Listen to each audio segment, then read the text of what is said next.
Assalamualaikum warahmatullahi wabarakatuh. Di sini saya akan menjelaskan penjelasan tentang konsep wawasan Nusantara, geopolitik, dan ketahanan negara. Wawasan Nusantara adalah cara pandang bangsa Indonesia terhadap diri dan lingkungannya berdasarkan Pancasila dan UUD 1945 yang menekankan persatuan dan kesatuan dalam berbagai aspek kehidupan. Sedangkan geopolitik adalah kebijakan politik suatu negara yang didasarkan pada faktor geografis untuk menjamin kelangsungan hidup dan pengembangan negara tersebut. Konsep ini mencakup strategi dalam menghadapi dinamika global dan mempertahankan kepentingan. Ketahanan negara adalah kemampuan suatu negara dalam menghadapi ancaman, tantangan, hambatan, dan gangguan, baik dari dalam maupun luar negeri, guna menjaga stabilitas dan kedaulatan nasional. Baik, Assalamualaikum warahmatullahi wabarakatuh.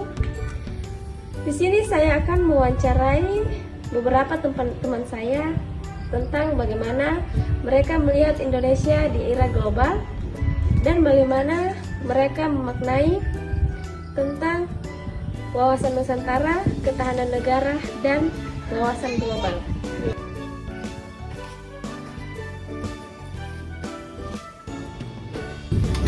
Baik, menurut kamu, bagaimana kamu melihat Indonesia di era global ini dan bagaimana cara kamu memaknai wawasan Nusantara, ketahanan negara, dan ancaman global? Baik, menurut saya Indonesia memiliki potensi yang cukup besar, termasuk dengan sumber daya alamnya dan juga jumlah penduduknya yang sangat besar. Akan tetapi dari hal demikian, kita tidak boleh ketinggalan dari kemajuan teknologi. Terima kasih. Baik, saya akan mewawancarai lagi salah satu teman saya.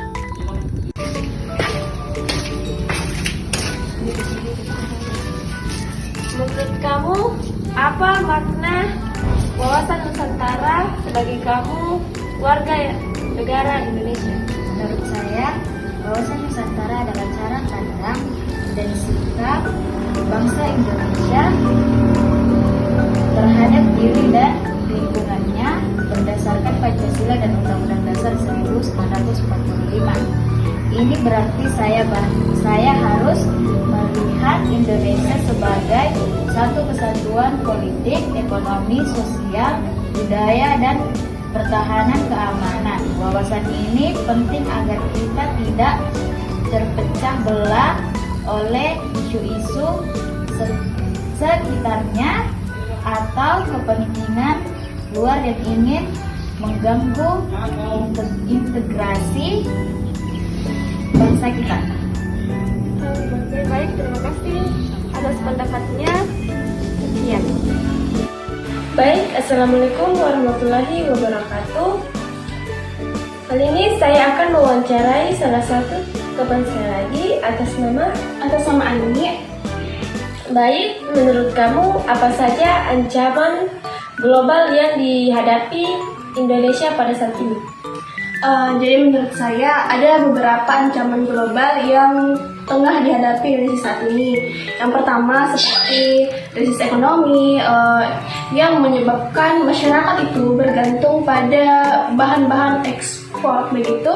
Nah, selanjutnya juga ke krisis iklim seperti cuaca yang tidak mendukung dan banjir di mana-mana yang menyebabkan masyarakat kehilangan atau kekurangan bahan pangan. Baik, selanjutnya yang ketiga seperti ancaman siber.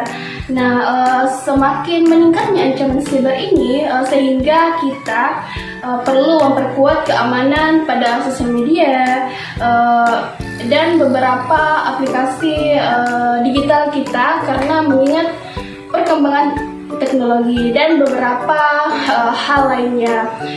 Mungkin itu saja. Baik, terima kasih atas penjelasannya.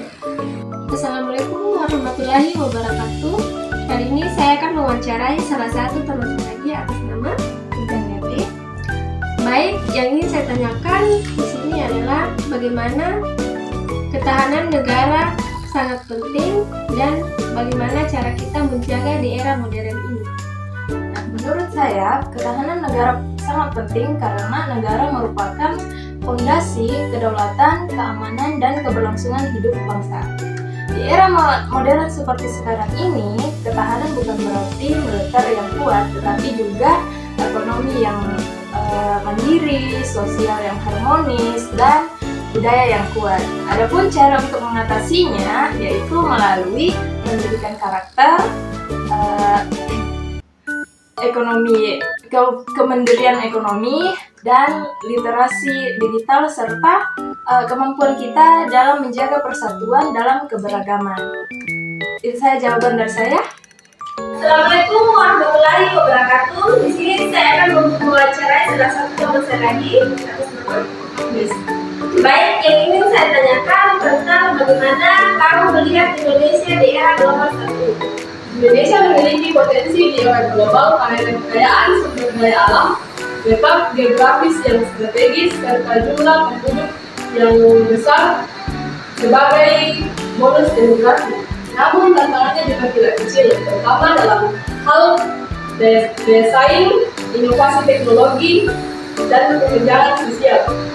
Untuk tetap relevan, Indonesia harus memperkuat kualitas pendidikan, teknologi, dan diplomasi kecenderungan global. Baik, terima kasih atas